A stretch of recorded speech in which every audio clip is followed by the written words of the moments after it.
No, the views and opinions expressed during RealBlackTalk.com do not necessarily reflect those of the staff and management of CCTV, the Cambridge, the community, the television, anybody else. The views and opinions expressed are of those who are talking. So if I'm talking, then they're my views and opinions. Good evening. I'm Erin Becker, Director of the Cambridge Art Association, and this is Creative Process. My guest this month is local artist and curator Cory Shea, and Cory also happens to be my coworker at the Cambridge Art Association. Welcome, Cory. Thanks, Erin. Thanks for having me. I'm excited to be here. Great. So, tell us a little bit about yourself. When did you first realize that you were an artist? Oh, God. Well, I'm lucky that my family is very supportive, and they have always known I was an artist. I have an older sister who's an art teacher who, right away, I was told I had to color. So I did what I was told, and that's really my whole life. I've been an artist. Fantastic. Mm-hmm. And now you do what would be described as digital art? Yes, I mostly do digital work. I started out as an undergrad, and you had to pick a media for your BFA degree at UMass Amherst. And my friend suggested, hey, you should do digital imaging. And I was like, all right, I'll give it a go. And then it kind of just stuck from there. Nice. Do you have some early examples of your work? Absolutely. So, yeah, we're just going to scroll through and check some of these. Oh, here's a glamorous photo. All right, so we're going to look at some images. This is from my BFA reception. I'm lucky that I come from a supportive clan of young women who came to celebrate with me. So do I need to go in presentation mode? That's fine. I think. Present. Sorry, technical difficulties in getting my belongings together here. So photopolymer printmaking. Tell us a little bit about that. I haven't had any other guests on who do that kind of process. Yes, so this actually is how I started off. I feel like a lot of artists, they start straight with photography, but I sort of went backwards, where with the digital imaging degree, we're kind of thrown into a lot of Photoshop classes. Mm-hmm. So what I did was I started doing editing in Photoshop and making these plates, which is photopolymer printmaking. You develop the plates onto a screen, and then it exposes the screen, and then you print it in an etching press. And you can add inks and different layers of inks, and this is an example of that. Okay. That's one of yours. We're just going to switch back to that. So tell us what's going on in that piece. And this is from a few years ago. Oh, yeah. This is from 2007, or 2007, 2008. It's actually a photo of my Aunt Linda, and I photoshopped it in a frame and added in wallpaper. And I was really into adding this like antique look of found photography. And I actually want to show you just another example. Let me show you. I was really influenced heavily by Maggie Taylor. One of my professors gave me a book by her, and she was one of the first Adobe Photoshop artists. And as you can see, my work really was heavily influenced, like the colors, just the whole origin, layout, everything. So. Fantastic. Yeah. Let's look at one more work. And then my work started to I geared up for my BFA, my senior year, and I started to break away from the printmaking process and was really more intrigued by the Photoshop process and how you really could create different worlds and really just play God. And I was really interested in doing that. So I know that a lot of your work, because I know your work well, references personal images, family, things from your travels. Can you talk a little bit about how that has, evolved, and also sort of where you started using some of those pieces? Yeah, I would have to say most recently with my Pretty Young Thing Woman Americana series, really hit it off in 2013 when I took a road trip with my sister and brother-in-law and his twin brother across the country from San Diego back to Massachusetts. And just seeing rural America and just all the different nooks and crannies and dilapidated barns, and it really was intriguing to try to grab those textures and bring them back into my artwork. Nice. Do you have some examples from that series? Yeah, I'd be happy to show you. I know we're jumping around a little bit. Oh, that's okay. Oops, sorry, these are some of my older things. which also integrate family images. Yes, they do. All of my work really stems from people I know and my family. So go ahead. This is your pretty young thing. Yeah, so this series. is actually the first 2 pieces I made in the series. The one on the left is a young woman I worked with at Skinner, and she had a Etsy shop she was starting, and I offered to take photos of it for her. So this is her standing in front of my friend's truck in Medway, and I mixed it over with different images from Charlestown, which my other friend lives in, and then the image on the right is it's kind of a strange story. It's Wild Bill's house in Nebraska. Oh, Wild Bill Cody. Yeah. It was a pit stop on our road trip. We needed a little get out of the car activity, so we went over. That's the perfect thing, though, in middle America. It Something really we really was don't like, have here in New England. Totally. And, you know, they had like his muskets and like his fur coats, and I touched his bear coat, even though you're not supposed to. Oh. So it was kind of. Were there a lot of people there along No. with you? No. It's not a hot tourist It was like attraction. just my family, and we're kind of just followed around by the museum people. But it was a great time. Anyways, and then on top of that is another portrait of a young woman who's my friend. That is actually my childhood backyard. So, like you mentioned, I mixed heavily my family and his personal history. Now, when you're shooting, so originally were you using a digital camera, or did you start off shooting film and then?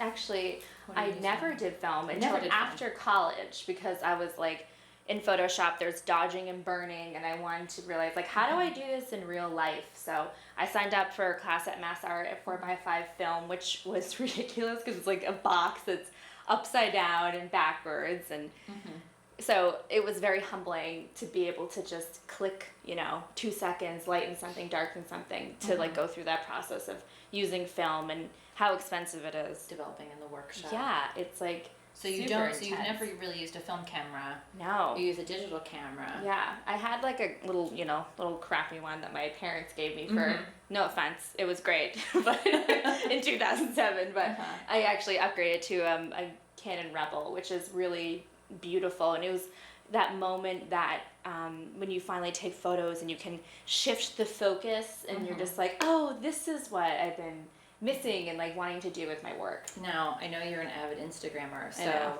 do any of those Instagram photos course. ever make it into the fine art? They do. Let me see actually if I have an example. Which is an interesting thing that we're seeing now, is that the quality of actually. an iPhone camera is actually as good as a DSLR in some cases. And Actually- so artists are able to use Yes. that for fine art photography. Which is so exciting. I know that a lot of people don't agree that it should be used for fine art, but I think that you're the artist. It's your opportunity to use whatever materials you have at hand. So in this particular photograph, it's mixed of self-portrait, which is always kind of scary to literally put yourself in front of the camera, because, as we're doing right now.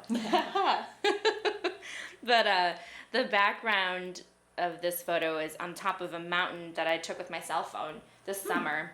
The location of my first date with my boyfriend. How romantic. Aw. But it was really And is that foggy. you with the sparkler? Yeah, it was really foggy that day, and just added kind of this gloomy, scary texture, and I just wanted to give off that vibe of darkness, destruction, transition.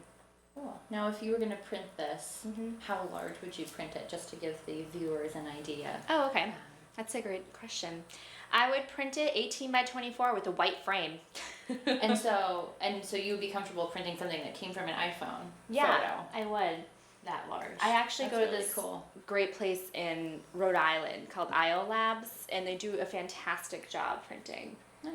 And they do all different surfaces and wood, and they do a great job. So I feel really comfortable giving them creativity with printing, because I know with a lot of photographers, it's very difficult to find like the right color, the right paper. So it's nice to find someone you trust. Fantastic. So you've done a lot through your artwork to explore sort of your family past. Let's backtrack a little bit, because we've been talking about the evolution of your career, but also kind of the evolution of the materials that you're using. But let's go back to some of the things that you were doing a couple of years ago. Sure. I'd be happy to show you that. Involve, again, layered images, use of Photoshop and other found images. Okay, I will show you this one. This example is from my BFA senior thesis called Borrowed Memories. And the little boy is actually my great-grandfather. Aw. I know, isn't that crazy? What was his name? Oh, man, I don't know. So much Mom's research. side or crap. dad's side? Dad's side. All right. So, and that's actually my Grammy, the little girl with the little bow in her hair. But I think one of my favorite aspects of this project was the age I was doing it. I was 22.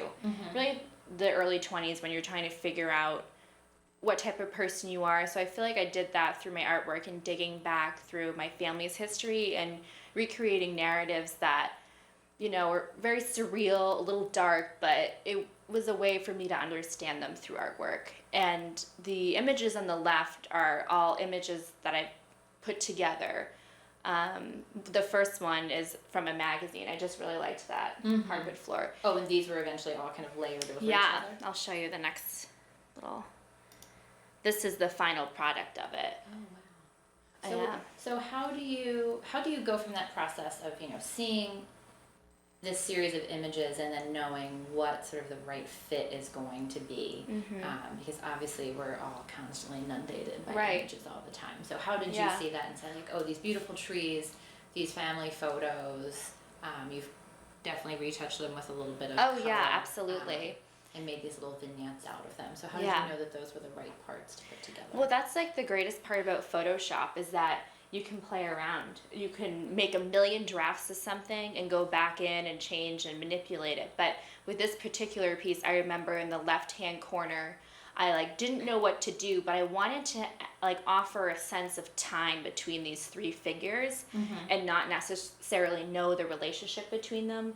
The fact that the one on the left and the one on the right are actually my grandmother's parents. And it's just an interesting time lapse to think of an older woman, you know, eventually marries what this little boy will become a man. And so with this piece, like I said, I wanted to offer a sense of a timeline. But when it comes to actually selecting the work, I really, I just played around with it. I know that kind of sounds basic, but it really is just what I did. But I knew I wanted to include these characters, well, the first two characters. My great-grandmother was a fun addition to like how sassy she looked. That is very sassy. Right? Now, Sassy Shea woman. So these were things out of magazines. So this is like days before Pinterest. Yeah, you know, that's really funny you brought that up. It is. It reminds me of my high school days when my friends and I would collage in these journals. So I feel like I was still bringing that in, and that makes sense of what my artwork is now. It's still collaging, but just within Photoshop. Fantastic. Yeah. What do you have next for us?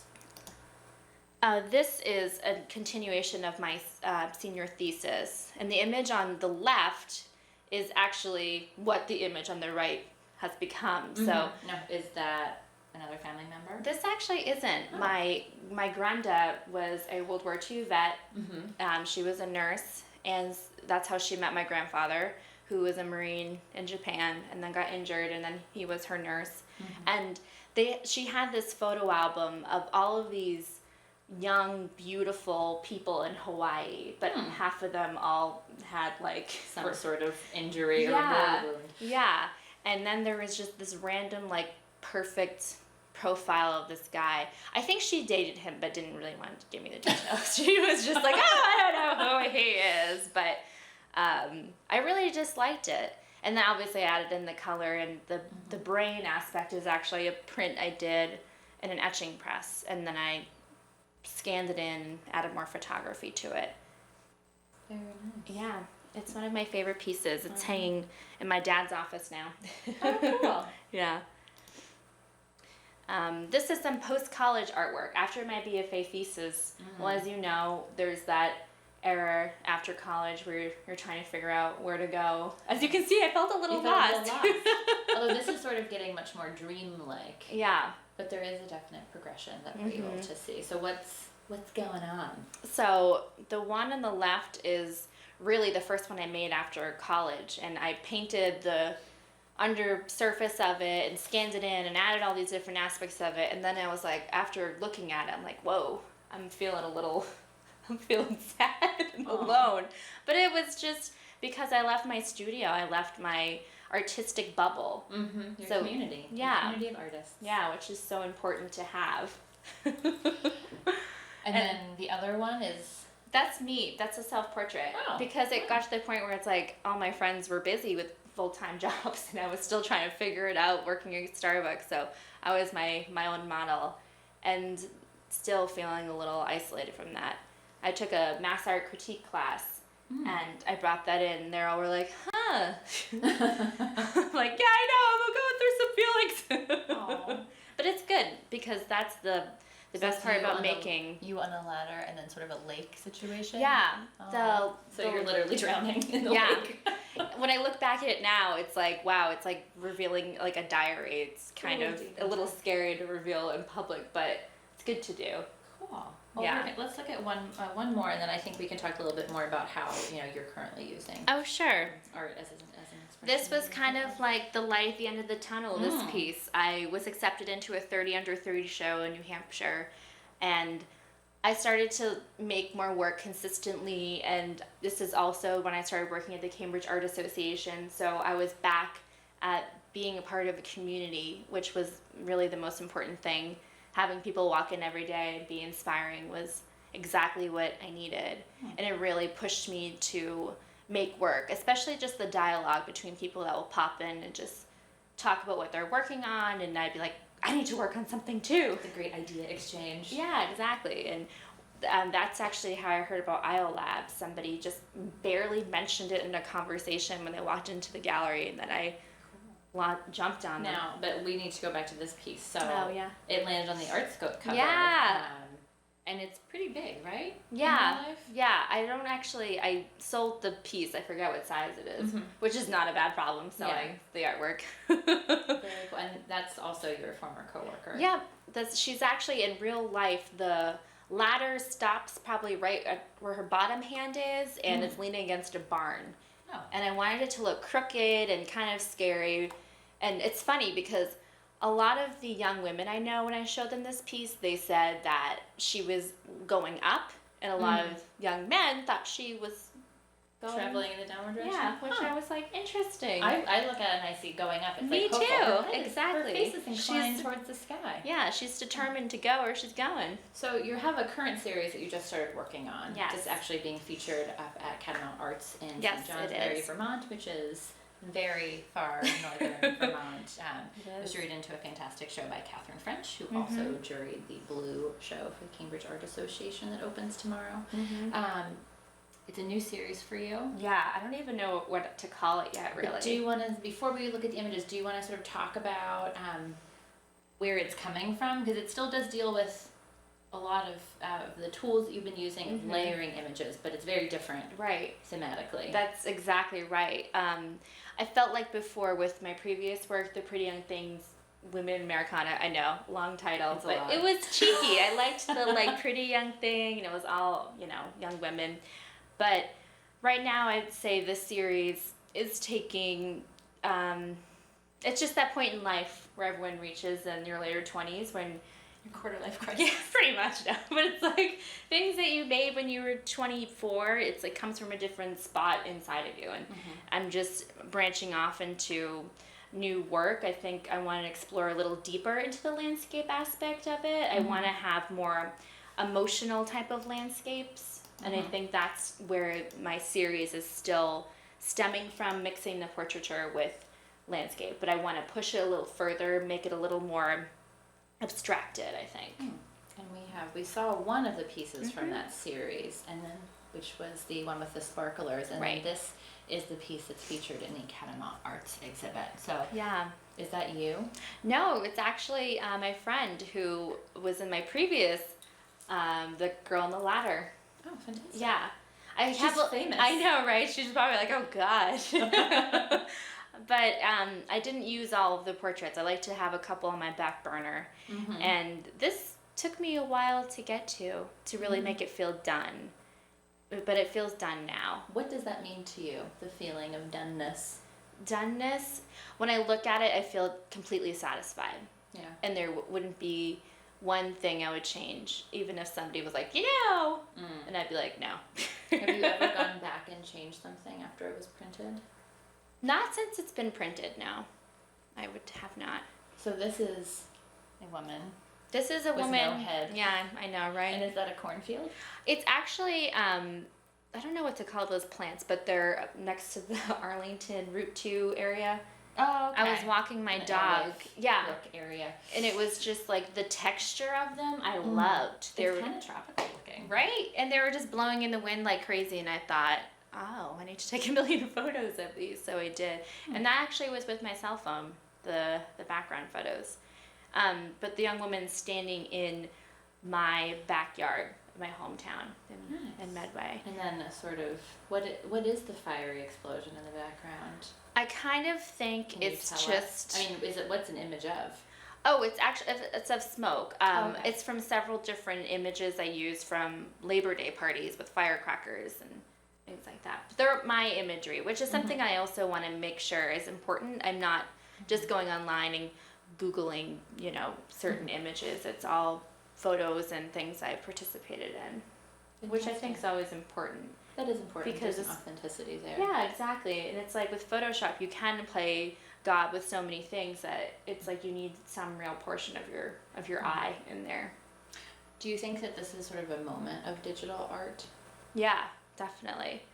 I think that it took a while for people to take it seriously. Yeah. I remember as an undergrad, particular students would be like, "Well, digital imaging, like that's just Photoshop, that's nothing." But it's everything. It's everything that's today. It's in the media. It's unfortunately a little too much in the media when it comes to photoshopping women in a bad light. I don't really appreciate that, but That's true. yeah. So you also are a curator. I am. Do you want to talk about your current show that you have up? Yes, I'm so pleased to be a co-curator of the Reclamation, which is at the Nave Gallery in Somerville. We have a two-portion show, which is great. It's for emerging artists, for young women. All women. Of course. As you can tell, I'm a fan of women. All about putting women on a platform. But not a pedestal. Exactly. Oh, go like that. That should be like the line name of the show. But you curated it with Yosra Amizada and Vanessa Marcoux. Yes. They're great friends, and they also were interns with us at the Cambridge Art Association. Yes, they were. Yeah, it was a dream to work with them on this project. Just communication was just so easy, and we all have very similar tastes when it comes to artwork. Selecting the work was very sad a little, just because there was like 400 entries, which was amazing, but also you can't take all of them. Yeah, and you don't want to be like, no, this person's better than yours, but it just turned out the way it was. But you just get to put together two shows. Yeah. And one is currently up until what date? Until the 22nd is the last day, and then December 5th through the 20th is the second half of the show, and the gallery is open Saturday and Sundays 1 to 5. And there's another opening for the second show, correct? Yes. It's on December 5th, Like, which is a Saturday. Calendar. Thank you. It is a really fantastic show. I had a chance to see the first part around the crowds at the reception this past Saturday, and it's a really great survey of young female artists. Are they from just New England, or are they from all over the place? Just New England. We just wanted a little sample of what New England had to offer, it was amazing. I honestly really feel like we filled a hole that was existing, and I feel like we're doing the same with the Cambridge Art Association with the 30 Below show that will be happening in January. There's no platform, like I was mentioning earlier, for people who are young. There's either you're famous or you're in college and you're making work. There's no in between. That's a nice segue into talking about what are you working on now? What's next? What's next? Beyond the 30 Below show. With my artwork, or with your artwork, with your curatorial career? When it comes to the curatorial stuff, I don't know. I'm open to anything. I obviously want to keep pushing forward with it, but it's hard to find opportunities, as well as, being a curator, as well as participating in the art world. Nice. Yeah. But I hope to push forward with both. Well, I'm going to, not I hope to. So you think you're going to kind of keep on going forward with this, your current Explosive Woman show? Yeah. Or series. Well, definitely with my series. Whatever you're going to call it. I know. I gotta have a name with it. Usually it sounds silly, but my mom helps me name all my That's pieces. fine. Titles are one of the hardest things to figure out. Because it's like you put all of your feelings into it, and then it's like, you don't want to give it away because you want people to actually have their own reaction to it. But having it untitled is just like, come on, you know? You need it to, and the title can sometimes help guide people in seeing what you're seeing. Yeah, in the work. absolutely. We have just about 2 minutes left, so where can people see your artwork beyond visiting St. Johnsbury, Vermont? I know it's very far, but beautiful. You can visit my website, which is corymshea.com, or my Instagram feed. I like to Instagram everything. I'm obsessed with it. At _, or at the Cambridge. There with that underscore business. I accidentally deleted my first one, of course. I know. How annoying, right? That's too bad. But I hope to keep making artwork and getting accepted into different galleries and Fantastic.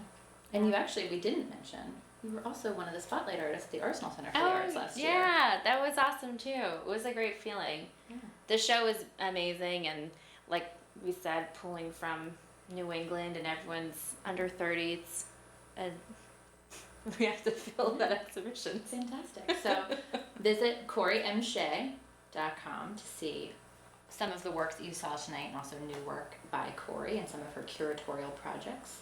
We will be taking December off from Creative Process. Happy holidays, everybody. We'll see you in 2016, and thank you to Cory for being my guest tonight. Well, thanks for having me. Yeah, this This was was fun. fun. Thanks.